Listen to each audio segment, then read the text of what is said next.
Sudarlun, warga desa Suaraya, Kecamatan Johan Pahlawan, Kabupaten Aceh Barat digegerkan dengan peristiwa ambruknya lantai rumah milik Tengku Mahlil Rabu 2 Maret 2022 sekitar pukul 17.00 waktu Indonesia Barat. Peristiwa tersebut terjadi secara tiba-tiba saat sedang berbincang-bincang dengan tamunya. Kejadian itu sempat membuat pemilik rumah dan tamu terkejut bukan kepalang lantaran lantai rumah di ruang tamu amblas sekitar 30 cm.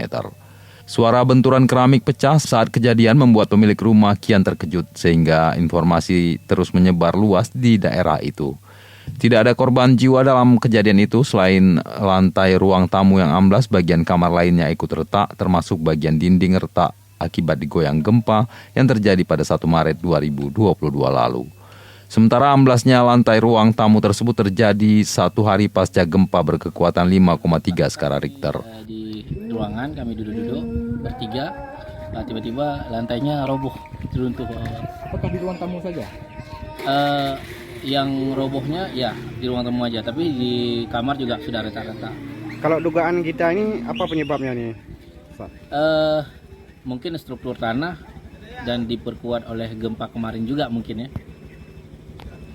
Berarti selain yang di ruang tamu, di ruangan lain apa juga ada efek? Iya, dinding juga, semua dinding itu retak-retak.